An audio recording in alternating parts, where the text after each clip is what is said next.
I don't know. Jay might be hiding somewhere here. Rush, it's good to see you dropping in on us. Nice to be in the studio. Nice to be here. That's right, Rush. Thanks for inviting me. I didn't even know this was going on. I was pleasantly surprised when I was invited in here. Well, we know that you have to get over and do your television program, so we're glad that you were able to stop in. What do you got, about a half an hour or so? You Yeah, with us? 20 minutes or so, down to the bottom. We'll all try to be quiet for that half hour since you have to leave. Yeah, with her here, that won't be possible. Well, we're putting the year in review as best we can, and we might as well start with you, Rush. Oh, good. The defining event for 1995, as far as you see it? Oh, gee. Every time I'm asked questions like this, I'm struck by, trying to recover all these things from my memory and have anything overpower what's going on at present. I think that one of the most important things that's going on in the country's history is this budget battle right now. I think it's more important than the presidential campaign of '96. I think it has a tremendous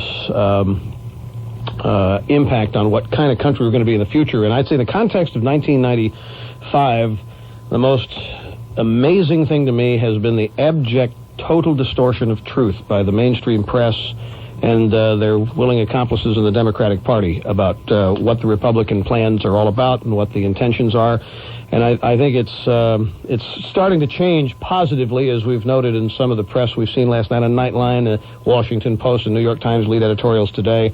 But I think that is something, I call it the biggest lie in American history, what the press has been saying about the Republican plan for the past month or so, or actually all through the year. Starving children.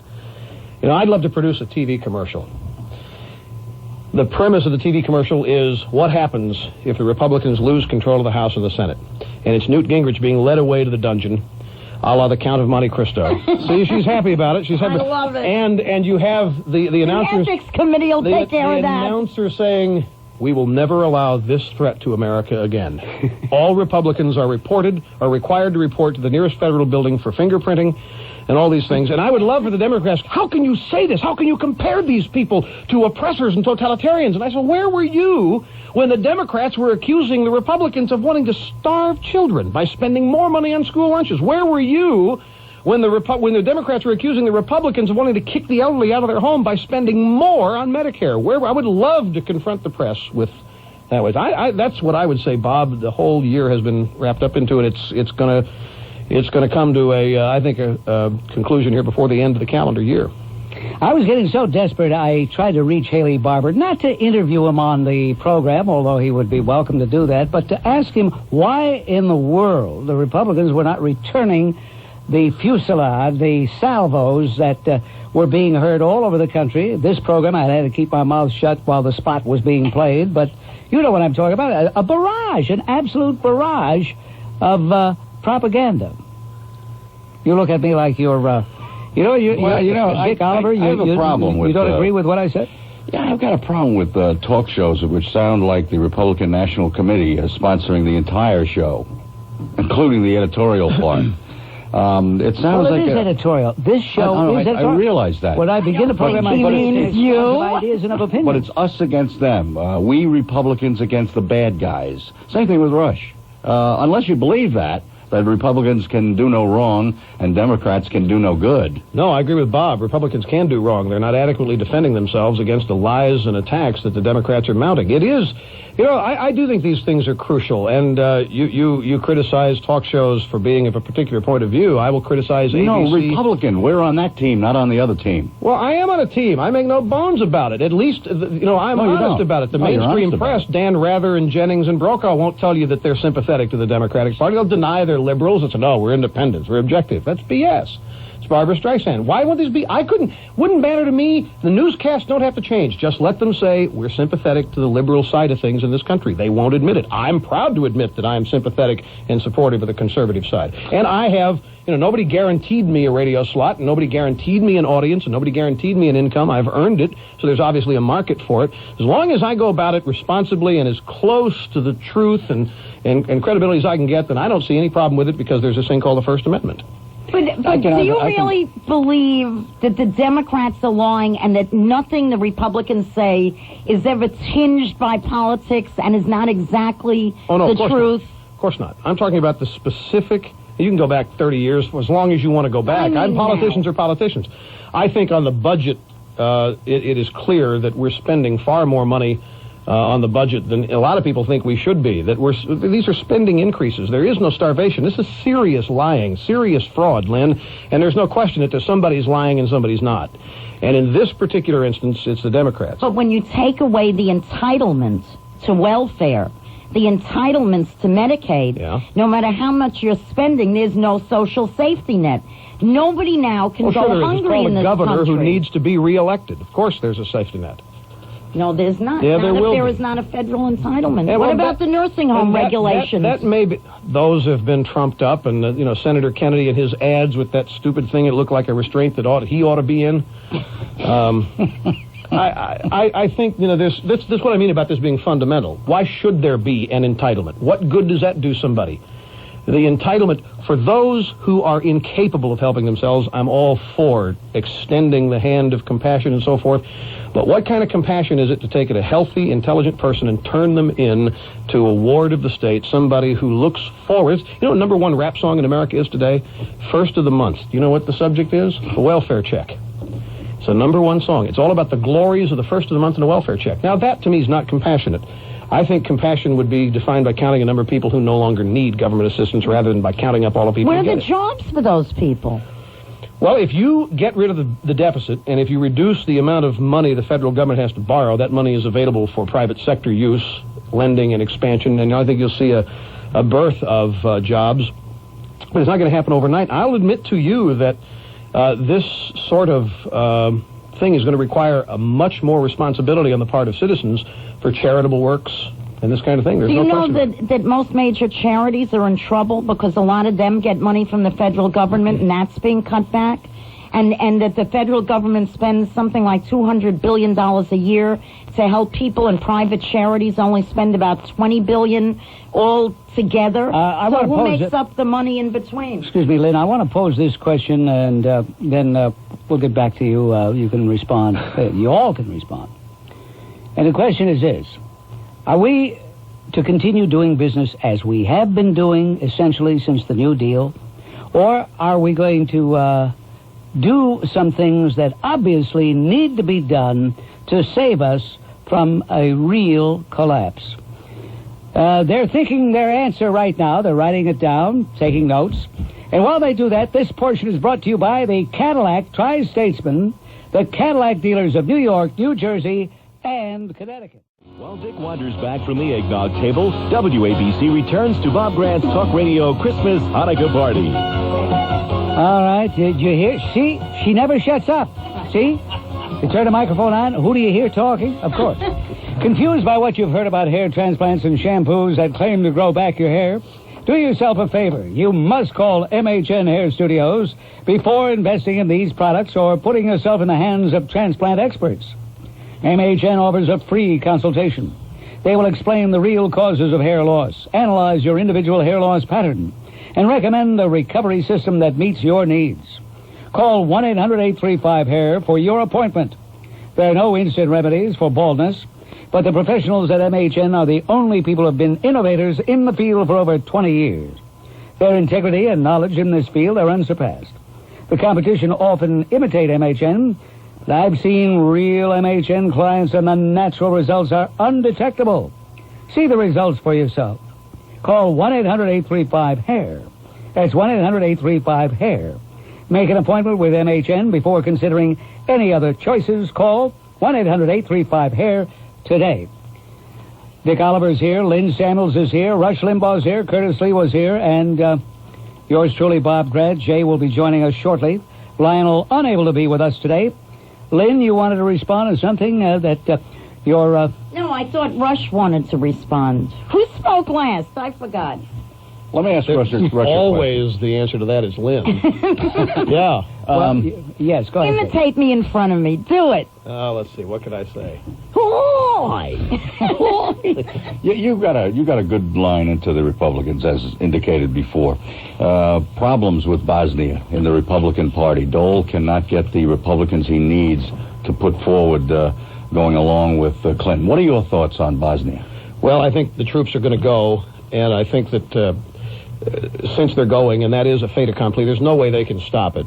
And I think the troops in a mission like this need to be supported. I'm on record and as saying so, and I'm a full-blown supporter anyway. I think that the Republicans are responding to the constituent calls. I mean, they're running 2-to-1 or 10-to-1, depending on which office you talk to. And there's this notion of populism and say, okay, whose decision is this? The people, Perot talking about owning the country, and I think the Republicans are trying to balance the fact that they want to support the troops with the fact that people are not behind the mission. In your mind, is there a vital national interest in us being in Bosnia? Yes, it is the election, well, I wouldn't say vital, but the national interest is the re-election of Bill Clinton. Now, wait a minute. Couldn't agree with you more. How do you ensure your re-election? By going into a situation that he has no control over. This is such He a wants to be political seen risk. with the troops. He wants to look But like he is the commander-in-chief. Something awful We happens. support What our happens? troops. Russia will be the It's like first to when say. Reagan- Hey, let me tell you something. People are going to, it depends on the rules of engagement. If our troops are fired on, and they have the right to obliterate who they think fired on them, you're going to see people waving the flag. You're going to see them supporting the president. The commander-in-chief always gets supported when the troops are on the line. Now, it took a while for that not to be the reality in Vietnam. It took a number of years. At the outset, everybody was fully behind it. I think that the president has a huge political upside, and do you think so too, Dick? I think this is being done politically because there is no valid, vital national interest for us to be in Bosnia. Lynn, he doesn't do anything that's not oriented toward his re-election. He does. This could destroy his chances for re-election in 1 second. Let's hope you're right. Let's hope it does do that. I'll tell you what, See, there's the problem, because for that to happen, you have to have some absolute bad things happen to our troops over there. That's the conundrum here. All right, let's take some phone calls. People are waiting patiently on the line. Bruce from Westchester checking in here. All right, Bruce, you're on with the All-Stars. Are you there, Bruce? Hello? Hello. Yes. Go ahead, Bruce. Yes, good afternoon, folks. I'd like to ask Rush Limbaugh. Rush, this is a great honor. I just, by coincidence, finished the book called The Way Things Aren't by Steve Rendell at FAIR. When are you going to have him on the show so you can debate some of the things he said about you? Who? It's Very good, Rush. this is the same guy that calls and hammers away the same theme. Wants to know when you're going to have Steve Rendell of FAIR. I never heard of him. Okay. Or that book, right? I've not heard of this guy. I'm vaguely aware that there are some people who are attacking my credibility, and if I notice that none of them are attacking my credibility on my stance on the substance of the issues. And I just take this as a testament to my effectiveness, and also an attempt, like so many others, to hop on my back to sell their stupid, worthless little book on the benefit of my name. Okay, which is common. I mean, they're doing very well. Let's try Jim from Queens. Yes, Jim. Good afternoon, Bob, and good afternoon to everybody there. Happy holiday to you all. Lynn, I have a question for you. A little while Rush was talking, I can't remember exactly what it was, and your question was, well, where are the jobs for all of these people? Haven't we been hearing for the longest time now about the 7.5 million new jobs created by the president? That makes up... Let me finish, please. Where are these jobs?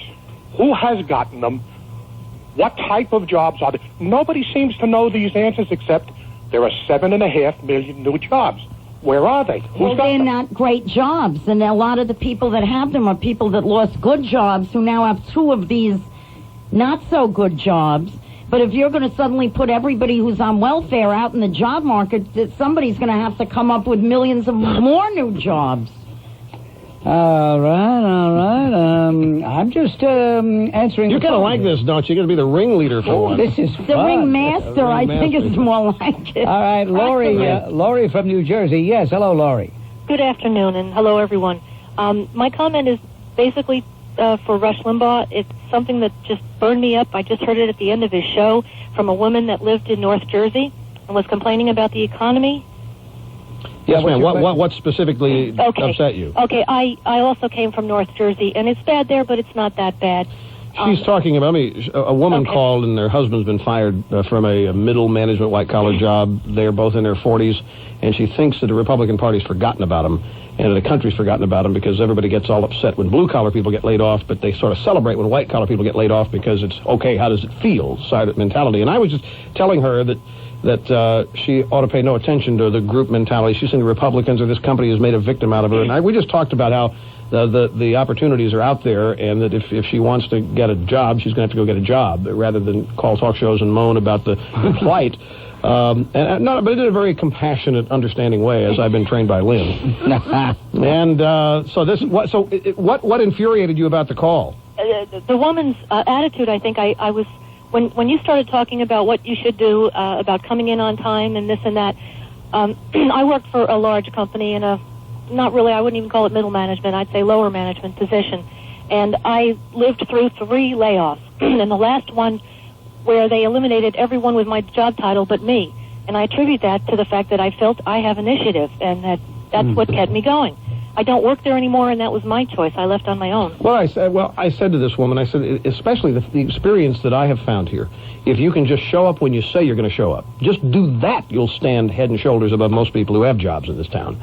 And if you can just do what you say you're going to do, if you can speak and articulate the language, I think too many people, and this goes to what you were talking about, these jobs that are going to be needed. Too few people in this country understand that they have so much more control over their destiny than they think. They've been trained to think that if there's not a government program or some kind of one-stop unemployment center or a charity organization, if there's not some institution run by Robert Reich, got a picture of Clinton on the wall, they don't have a future. And it's all up to them. The limitations people face are mostly self-imposed. Oh, yes, Lynn, there's no question about it. No. You have a job at a big corporation, and you're totally at the mercy of that corporation, and they're downsizing. So? Happens to everybody. Most people in this country are employed by small business anyway. It's like 80%. When we grew up, I'm 10 years older than you, but when we grew up, people believed you could get a job with a big corporation, you'd stay there your whole life, you'd get a pension, you'd get nice health insurance, and you can live a good life in one place. That's not true anymore. So you adjust. You don't sit there and moan and whine about how unfair life is. How do you expect people to have loyalty or a work ethic when the companies now have no loyalties and don't reward the work ethic? Be loyal to yourself. What is this anti-corporate rigmarole? I told this woman, look, if you're so worried about this group of people out of work, find them jobs. Make them pay you to find them jobs. Become an entrepreneur. It's not that. If I can ask a question. Curtis, I've been deferring to Rush because I know he's got to go, but GATT and NAFTA were big issues that both Republicans and Democrats came on board to support because they said it was part of the new world global economy. I've yet to see the benefits of NAFTA and GATT kick in yet. In fact, I think we've actually lost jobs, particularly with our bailout of Mexico having to pump up their currency, and to look at Salinas, who was the darling of President Clinton, who was going to be the head of GATT, suddenly crash and burn with, again, allegations of all kinds of corruptive practices and the fact that I don't believe we can trust Mexico to play it fair and square as an equal trading partner. We haven't seen those benefits that had been promised. It's 2 years now in the making. But have we seen the downside that Ross Perot kept talking about? Have we seen that? It's not a draconian downside, but I think we've seen a loss of jobs, and not just the white-collar field, but also the blue-collar field. It's a medium-sized sucking sound, not a giant sucking sound. Okay. All right, we're going to continue here. I got to go talk to David Rockefeller about that because I am a little upset. Ladies and gentlemen, now you know who really is the Trilateral Commission. That's right. The sinister Trilateral Commission. No. The Trilateralist. PR man. They've asked me to join, but I... They asked you to join what? The Trilateral Commission? Yes. No, it's the Council on Foreign Relations, but I rejected the invitations. I know what people think of that. Before you leave, if you want to cancel the taping of your TV show, you're welcome to do so. You stay with us till 7 o'clock. But if you do this on a Friday, I could do Let's get to our favorite subject ourselves. Could you stay for a little bit and tell us what you think is the future of talk radio for 96? We know 95 has been a great year for talk radio, but where we're headed in 96? Yeah, can I tell you right now? You can tell me right now. I got a meeting at 4 o'clock. I think talk radio, as is the case every year, 96 as an election year, talk radio will become prominent, or perhaps even improve on its prominence, and I think it's going to be a continual thing. But I've always, as a host, tried not to be dependent on events of a special nature in order to get me. I've tried to get the largest audience I can every day, whether there's an election or a war. or anything of the sort. And I go about doing the program that way. I look at myself as competing not just against other talk shows, but against music stations and all of that. And I think entertainment then becomes the key in doing that. I think talk radio is going to be continually vilified and attacked because it's an alternative. It's doing the job the mainstream media used to do. It's uncovering a lot of truth. It's actually getting to both sides of things with the diversity of programs. And I think the people who host these shows are going to be routinely assaulted. The character will be impugned because they're effective. And I think in everybody has got to learn how to deal with criticism and understand that most of it results from effectiveness.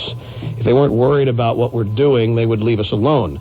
But when the mainstream press has to do their obligatory Newsweek, Time, whatever, cut on talk radio every 6 months about how it's irresponsible this or irresponsible that, you know that they're jealous and a little bit troubled because they no longer have a monopoly on what people think or on what people learn or hear. We're now competing, and I think we're gaining credibility all the time and having more and more influence, and that is something people are going to have to take into account, people who host the programs, because if you do start to have influence, then the need for a conscious responsibility every day about what you're saying and doing is critical. And I think in some, I don't know how often you get out and listen to talk shows by people who've not been doing it for very long, who have bought the notion that all it is a bunch of outrageousness, and so they try to emulate outrageousness to say the most offensive thing they can. That's not good. But they try to label all talk radio as that, but you would never say Playboy is the same as Time. You'd never say that Current Affairs is the same thing as World News Tonight, but yet all talk radio is the same, which is, I think there'll be more of that kind of criticism, incorrect, and all you can do is just keep doing your program every day and being who you are and state what you believe and be honest about it, and quality will triumph. Lynn has demonstrated that. Thank you, dear. Oh, whoa! You pulled her chain on that one. So you're not deterred by the comment or criticism of Dick Oliver, who, by the way, Bill Moyers in 1992, when he was interviewed by Bill Buckley, said your program and my program sounded like they were adjuncts to the Republican National Committee. That doesn't bother you? No, he just can't stand the competition. His program sounds like an adjunct of the Democratic Party, which it is. But nobody will say that. But we won't get those talking points out of the fax machine every day. People have been trying to prove this link between the Republican Party and talk shows. Everybody says that. All reporters, go ask any reporter, to be honest with you, they don't report anymore. They all get faxes, too. But I don't know how often you talk to Haley Barbour. I never talk to him. I don't get marching orders from anybody. I don't care. But I don't want to be tied to any particular party or politician. They're going to come and go. I'm going to stay. Okay. Too bad you're not staying here in the studio, right, Kurt? You want to get some guardian angels? We'll keep them here. Well, he's got enough tactical air support out there with all his ditto heads. I mean, audience members. Audience members. That's what I think. Ditto heads are mind-numbed robots who are incapable of thinking for themselves. They only do that which I order them to do every day. It's another typical, and not just me, but that's said about all talk radio. The audience is idiotic, incapable of making judgments and all this stuff. Yeah, that's how George Bush got reelected, huh, Rush? It is only because these shows are effective. Who's the Republican nominee?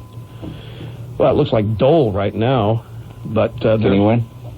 Yeah, but so can Clinton. I mean, Clinton can win. The economy is strong. Clinton can win because he's already won once. I mean, if you can do it, you can do it again.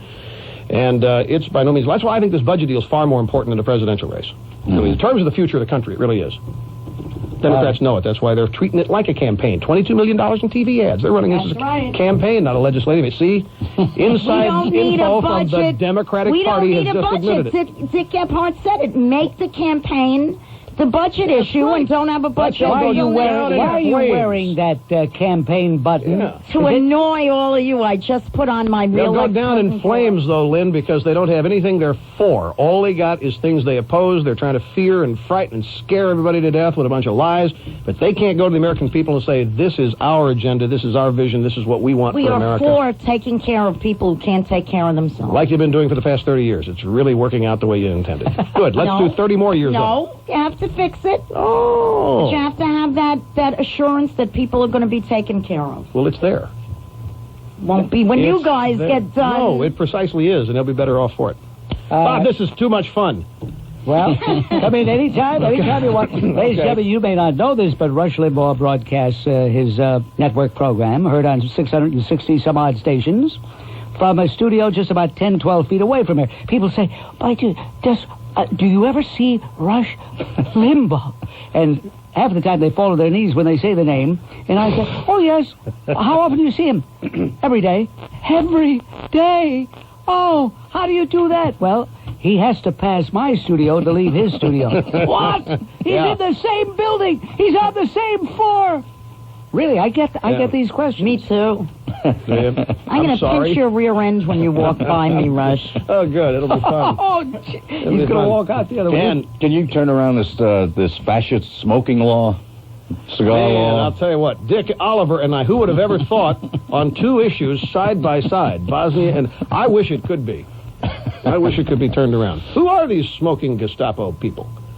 How do you feel about women smoking cigars? You're a cigar I'm all smoker. for it. I think it's great if that's what they want to do.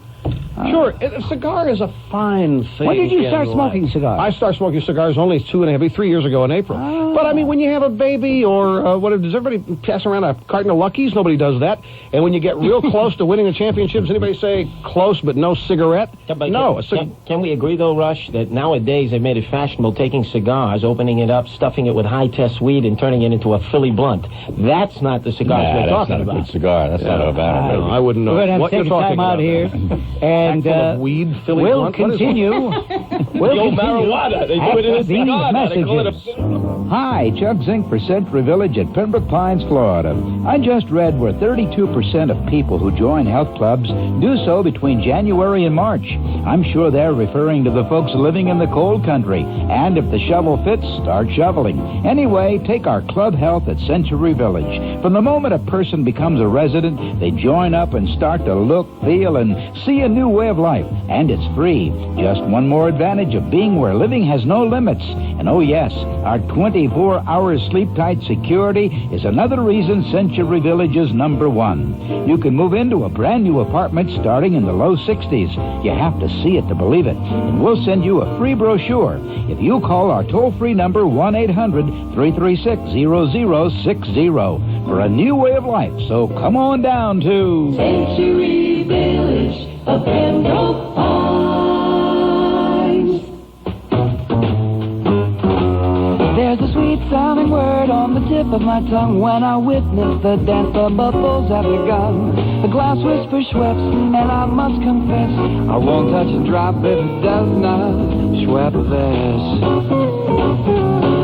You must lend your ear to the twist of the top. If you hear it say Schweppes, that's when hits start to hop. If you don't hear the word, you soon learn your lesson. You can't mix with mixers that are not Schweppes. It's not one bit ironic that Schweppes is the only Schweppes tonic. You say do tell more, well that's the trouble. You'll have to savor every single bubble. You just can't describe what it's like to imbibe Schweppes. Schweppes Tonic, the Schweppes one. In answer to the age-old holiday cry of, "Where's my bonus?" your Toyota dealers are having a holiday bonus weekend. With bonuses of 0 down payments and $1,500 cash back, it's like money in the bank. Buy a new Toyota Tercel and get a bonus of $1,500 cash back from Toyota. Or lease a new Toyota car or truck, and the bonus from Toyota is that you don't have to have a down payment.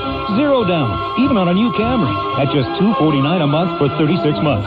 0 down on a loaded Camry, or $1,500 cash back on a new Toyota Tercel. But to get your bonus, you must get to your Toyota dealer during Holiday Bonus Weekend. And get there fast, because everyone qualifies for this bonus. $1,500 cash back from Toyota Motor Sales on all 95 Tercel models. Call 1-800-79-TOYOTA for complete lease information. It's bonus time again, and your Toyota dealer is being generous this holiday season with their 0 down or cashback deals. The choice is yours. Toyota, I love what you do for me. Palisade Jewelers in Fort Lee, New Jersey says the watch you own is worth more than you think. You heard correctly. Your watch is worth more than you think. To meet the demand for popular pre-owned models, Palisade Jewelers pays very high cash prices for your Rolex, Cartier, Patek Philippe, Tiffany, Piaget, and Bulgari watches. Just make a quick call to Palisade Jewelers at 201-461-4666 and speak to a courteous representative to evaluate your watch. Or bring your watch to their Fort Lee location at 249 Main Street, just 1 block from the George Washington Bridge. Palisade Jewelers is America's foremost dealer of used and vintage wristwatches. Any Rolex, any Cartier, any Patek Philippe, with premiums paid for chronograph and moon phase models. Palisade Jewelers needs fine watches and will also take your watch and trade for a newer model. Palisade Jewelers is the place for the world's finest new and previously owned watches. Stop in or call 201-461-4666 to buy, sell, or trade up to the watch of your choice. While Curtis stands on Dick's back to place an angel on top of Bob's Christmas tree, WABC returns to Bob Grant's Talk Radio's 77 Christmas Hanukkah Party. Dry chicken, dry ribs. There is nothing worse than eating dry chicken and dry ribs. And there's nothing better than fighting the dry taste with thick and juicy barbecue sauce from Hickory Hut. Nothing else can compare to this country home recipe. The folks at Hickory Hut Restaurant in Newtown, Pennsylvania, have come up with a unique blend which started as a meat-basting sauce, but the heart-stopping flavor and smell of Hickory Hut barbecue sauce have led loyal users to put it on burgers, fries, steaks, and even scrambled eggs.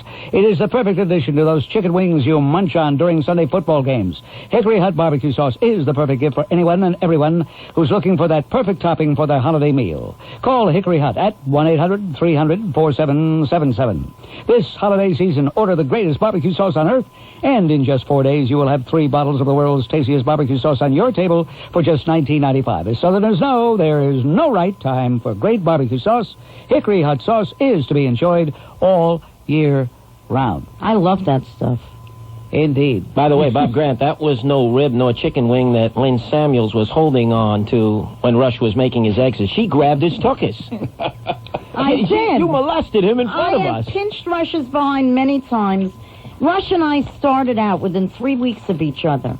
And Rush and I were nobody. And what a country this is. I'm still nobody. Lynn, you do have a way of shocking people. I think you do that purposely. Grabbing tushes. Isn't that harassment? Commenting on a guy's wife. No, that was his assman. Oh, I got you. All right.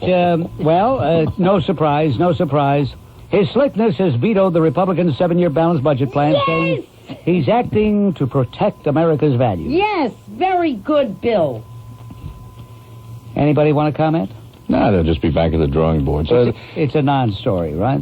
Well, we knew it was going to happen, but what is happening here? In answer to the question, we are going in another direction in this, especially the federal government, certainly in the local government, and the question is whether this will be successful. If they go too far, they'll lose the Congress. If they don't go far enough, they may lose it as well. But we are going through a period of experimentation to go in a different direction. You've got to recognize that, whether you approve of it or disapprove of it. We are going in a different direction. Until next November. Well, why do we have to politicize everything, Lynn? Why does everything have to be politicized? Dick Oliver sounds about as apolitical as you can possibly be when he's talking about... He's saying, it may not be, but we have to go into a different direction. Look, I admit, and proudly admit, that I give my opinions. They may not be the opinions of everybody else, but I give my opinions, and I definitely have a conservative view of the thing, and I support Republicans for the most part. But, having said that, if I could be convinced that some other party had a plan which was going to be better than the Republican plan, I would gladly support it. You are so hooked on party labels, you can't see beyond it. I didn't say anything about party labels, but this idea of a new direction is obviously political.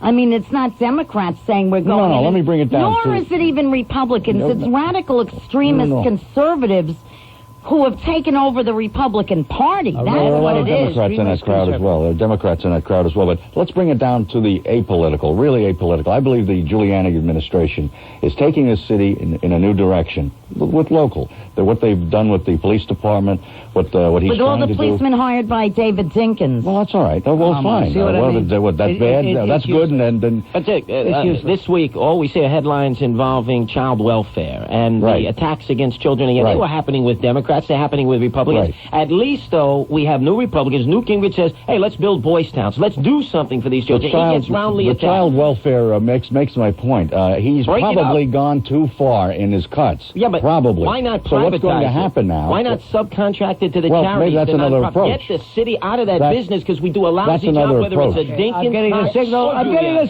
getting a signal. I don't argue with signals. Take it away. 'cause I can always get you. I don't get the blues no more. With my Motorola pager, the blues don't hang around my door. I can let you know I need you in each and every way. And baby, when you call me back, those blues just slip away. Motorola always finds you, so I just can't sing the blues. And even if you drop it, no, you still get my love and news. You got a code for love, a code for hugs, a code for kisses too. We got a Motorola pager code for everything we do. With a Motorola pager, those blues won't hang around your door. When it's about love, you gotta know now. Last weekend, I went to Atlantic City to meet an old friend. Guess where he said to meet him? The Claridge Casino Hotel. Oh, my gosh, I said to myself. The Claridge is the smallest place in town. There goes my weekend. So I met him at the Claridge. Boy, was I ever wrong. Not about the size. The Claridge is small, but that's its charm. That's why it's so friendly and so different from the big places. Heck, even before I set foot in the door, I could tell it was a friendly place by the way the parking valet, a guy named Keith, treated me. And he wasn't the only one who was nice. Everybody at the Claridge treated me like a regular, like the big spender I'm not. Not only that, but the food was terrific. We had a lot of fun. And to tell you the truth, I was hooked. From now on, the Claridge is my home in Atlantic City. It's a nice change from the big places. And it's a lot friendlier, too. The Claridge Casino Hotel, because smaller is friendlier. We're shopping with the American Express card at Gracious Home, the hardware store and more here on 3rd Avenue and 71st Street in New York City. We're speaking with the owner, Natan Wexelbaum. When did you open Gracious Home? November 1963. It was a teeny-bitty hardware store, and now it's a little bit bigger, that's all. We sell tools, we sell closet, bathroom, towels, bedding, paint, lighting. In essence, everything for the home. From a 2-cent screw to a tool that is $200. It's a one-stop shop. Service really seems to be at the core of your success. Service provided by a very gracious, friendly staff. And the American Express card? You'll get a very gracious welcome at Gracious Home with the American Express card. American Express card holders appreciate quality, the kind of merchandise that we sell at Gracious Home. The American Express card. Don't leave home without it. Gracious Home supports the American Express Charge Against Hunger program. Join us in the fight against hunger. While Lynn unveils her batch of gingerbread cookies, WABC returns to Bob Grant's Talk Radio's 77 Christmas Hanukkah Party. Well, I tell you this, we are talk show hosts, and we prove it. You know why? Because here we had the commercials being played. You would have thought everybody would have taken time out, rested. No, not this group, not this group. Although, Curtis, you are uncharacteristically somewhat laconic. Oh, only because with Rush being here, we wanted to give him his fair share. You know, I'm used to Ed Koch being here for the first hour talking to himself, about himself, only about himself. That's the Wizard of Oz. So I think in these gatherings that we've had from time to time, that first hour is generally dedicated to the former mayor, Ed Koch. But I'm ready to get fired up on this now that we're sort of spinning to local issues that affect us here in the tri-state area. And, Dick, as I was mentioning, nobody really wants to go the whole 9 yards on this child welfare issue. We saw it in Patterson. All of a sudden, we're recognizing problems with children being abused.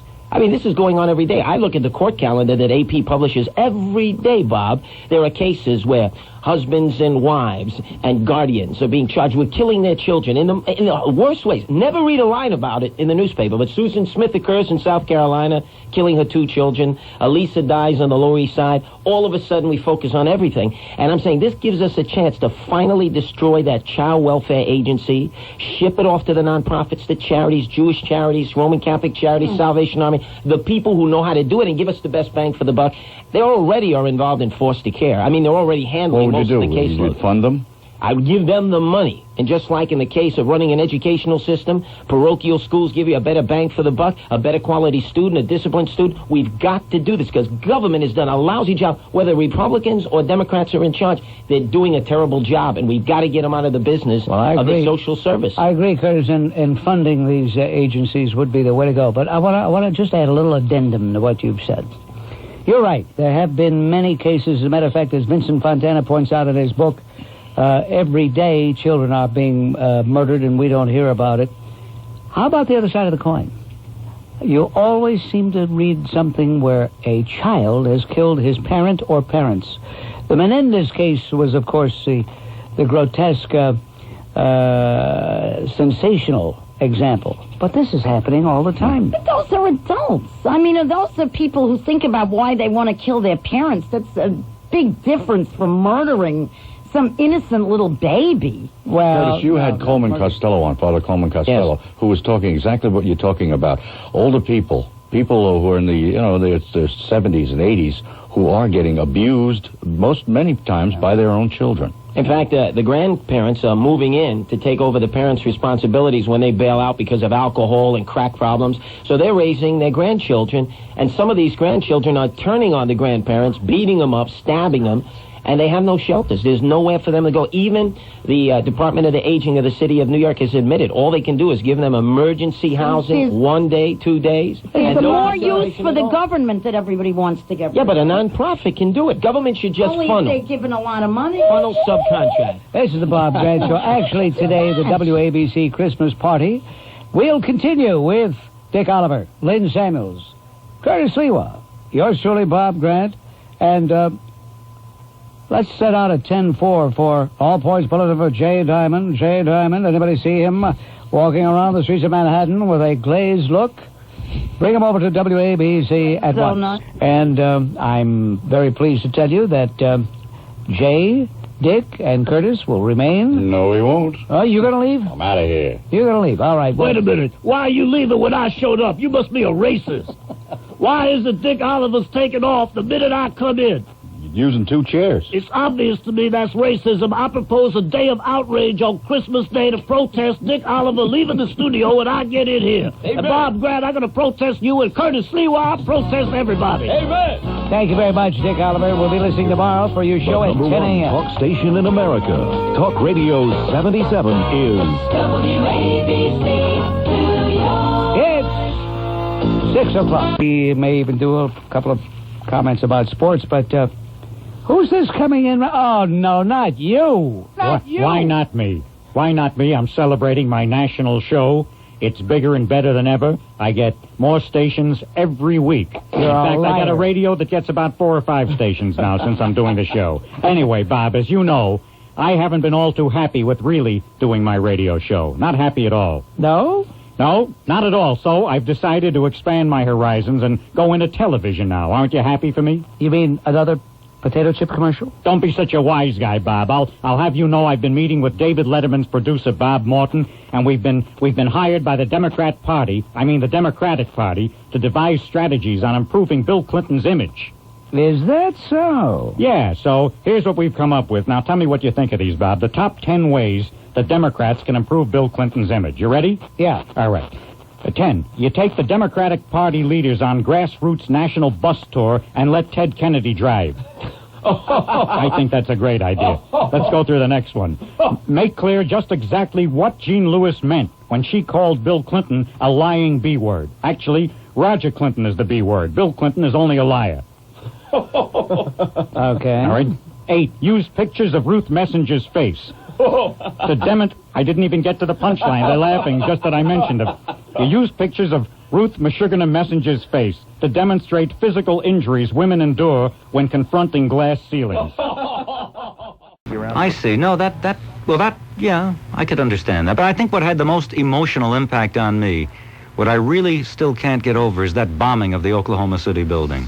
And those kids that were blown. Never mind, the adults had a right to live too, but just blowing up I could not imagine anything so premeditated, so callous, so vicious. And I really think it said something very malignant about what's happening in people's minds, the anger, I don't know, that really hurt Well, me. I certainly, were it not for the trial, it probably would have been foremost on everybody's mind.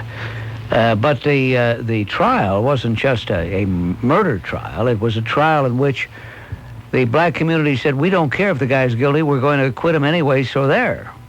And That's a defining moment for this country in the year 1995. A defining moment, and it does not define us well. Well, I think there's a thematic union between that Simpson verdict and what happened in Oklahoma City, that people really have become divorced from the objective issues of right or wrong and good and evil. People can rationalize any despicable act they commit, whether it's turning loose a vicious, murderous thug or blowing up kids. Well, not only that, but I think I tied it originally, coming on the heels of the screwy Louis Farrakhan Million Man March on Washington, to the movement of the civil rights movement nowadays, which is towards separation, not integration. And, as they have said over and over again, particularly Jesse Jackson, Ben Chavis, Farrakhan, that the cutting edge of the civil rights movement is to get equality for prisoner rights, gang rights, drug dealers' rights, no longer the hard-working, average, everyday male or female, be they black or white, but thugs, enemies of society. That this is the cutting-edge movement of the civil rights movement. And all of a sudden, a move towards separation. That's not what America is about. And on the anniversary of Pearl Harbor, the attack, when America came together at its most vulnerable moment, we should be reminded that that's exactly what's happening in America today. I remember listening to your show, The Bob Grant Show, and you had Stanley Crouch. And you were interviewing Stanley. I think he wrote a column. You've had him on since, but this particular episode was about a year ago. And you were talking about race, and Stanley, who was a very perceptive man, Bob, said, the problems began when the legitimate movement for civil rights degenerated into the Black Power movement. Those were Stanley's words. Yeah, that's what he told me. Yeah. Stanley Crouch, who has written a book, The Hanging Judge. He talks about his views on all of this. There's no doubt that race is either just very in a shallow position beneath the surface or at the surface of virtually everything that goes on in this country. Whether you talk about sports, whether you talk about college admissions, whether you talk about anything, it's there. It's there, and it will continue to be there probably for a long, long time, maybe for as long as this country exists. But it doesn't have to be there. It doesn't have to be there the way it's there. If the government, I agree with a gentleman who wrote a splendid book by the name of Dinesh D'Souza. He was vilified, naturally, but he said it'll continue to be the problem as long as the government does not get out of what he calls the race business. If the government would get out of the race business, he feels the problems that we feel, the tensions that we have, would eventually go away. Yeah, well, the reason the government is in the race business is because the government has been persuaded to believe a very pernicious, very toxic lie, in my opinion, which is that the essential basic institutions, traditions, and values of our country are somehow illicit, illegitimate, corrupt, and evil. And when we talk about race is usually used as a euphemism for the set of beliefs in people who say that America's institutions are invalid. Well, the person who occupied the chair you sit in right now, a couple of hours ago, keeps making that same point over and over again. Ipso facto, without question, without even equivocation, she does believe exactly what you say. Right, and so it's not really about race so much as it is really about a revolution, a revolutionary mentality that seeks to upend all the traditions and institutions of our country, and not only our country, but our country's heritage. What do they teach in school this year? I heard Al Sharpton boast on another station on a Saturday morning about 2 weeks past that he was proud that the public schools were teaching about the genocide of the Pilgrims toward the Indians. And this lends itself toward this idea of the revolutionists that our country's institutions are corruption, are evil incarnate. That's a very destructive idea, and I think it should be opposed vigorously. Well, you're inculcating these young children at such a tender time with such negative images that they're going to grow up being hateful and angry. Well, wait a minute. You know what they want the white students to have hate for? Themselves. That's what it breeds. To have to apologize for having been born the color that you were, you came into the world with. If you buy the garbage, the lies, the distortions, the propaganda in these history books that Al Sharpton was talking about, if you buy that and you're a white kid, you're going to go home and say, Mommy, Daddy, you know what? We're not very nice people. And you're going to have a guilt trip the rest of your life. And anytime someone of color says, hey, move over, Bub, you'll say, gee, I'm sorry. And that's the reason the government is in the race business and why I fear that it's going to persist in the race business. But the thing I keep coming back to, whether I interview Paul Craig Roberts, whether I interview Dinesh D'Souza, no matter who, I keep saying, yeah, but the government is supposedly us. And if you look at the United States Senate, if you look at the House of Representatives, you see the majority of them are Caucasians. Is it okay to say white? They're white. So why are they enacting legislation and continuing to enlarge existing legislation to, in effect, denigrate themselves? I don't understand. Maybe they're afraid. Why do they bow to the feminist lobby? Why do they bow to the gay radical lobby? Same question applies. Exactly. Well, I think the key here is that it hasn't coming from the minorities themselves or the people who feel disenfranchised. It comes from a power group of usually Democrats with a liberal background who somehow have benefited from all that America stands for. The hard work ethic, pull yourself up by the bootstraps. If it's not a level playing field, just work that much harder in order to improve your quality of life and pass it on to a new generation.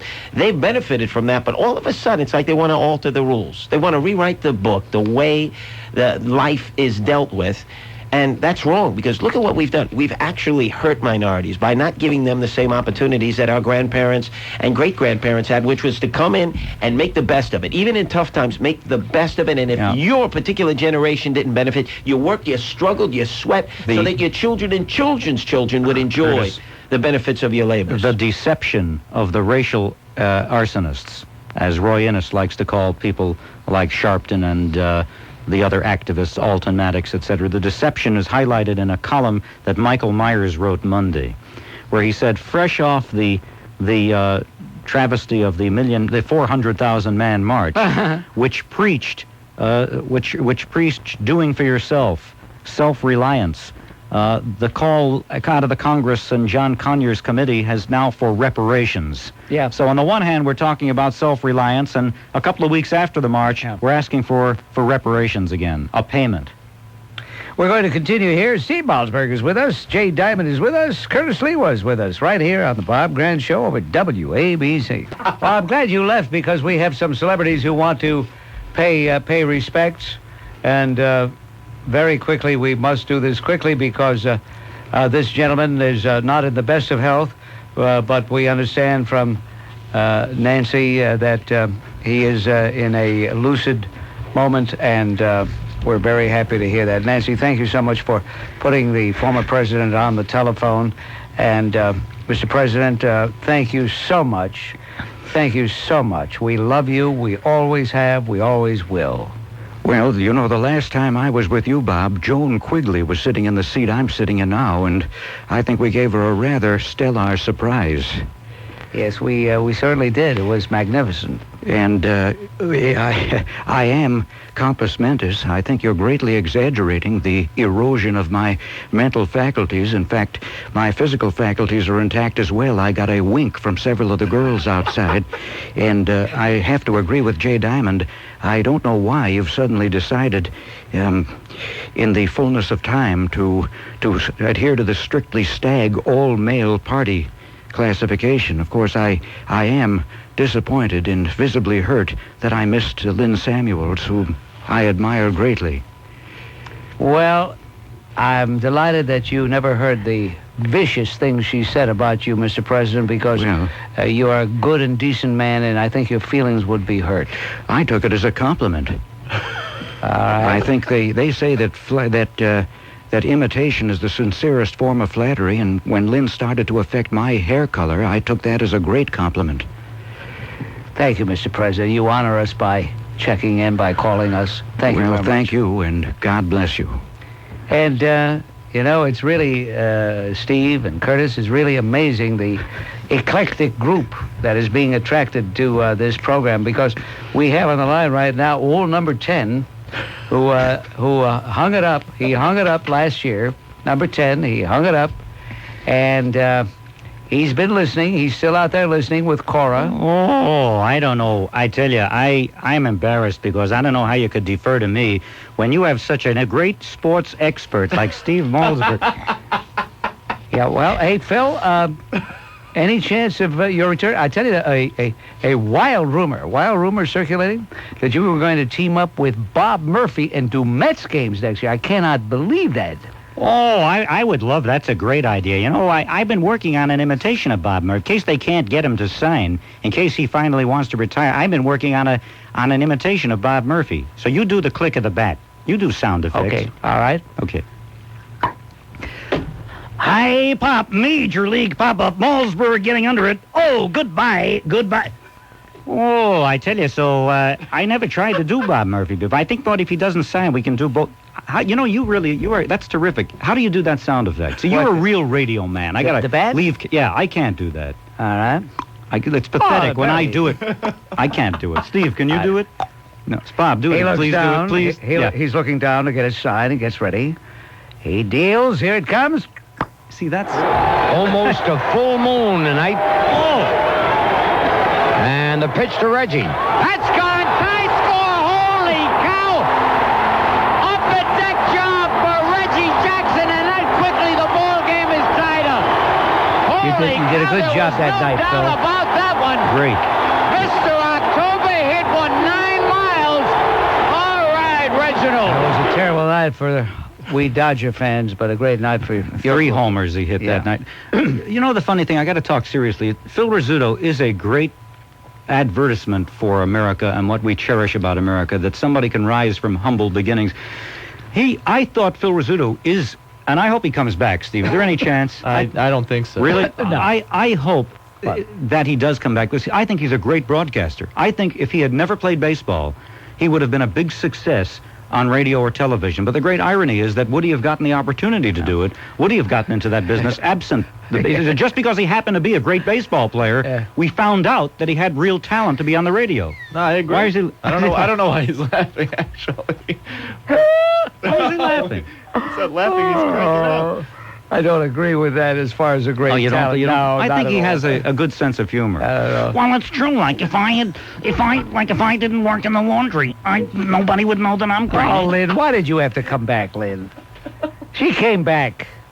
Like a bad nightmare, Bob. Like a bad nightmare. Yeah, well, why'd you come back? I thought you didn't want to be in the same studio with Jay. In the studio. But I couldn't have had better company. Thank you, Bob. A few bars being pleased. The sun is shining, the grass is green, the orange and palm trees sway. There's never been such a day in Beverly. Well, that gets me off.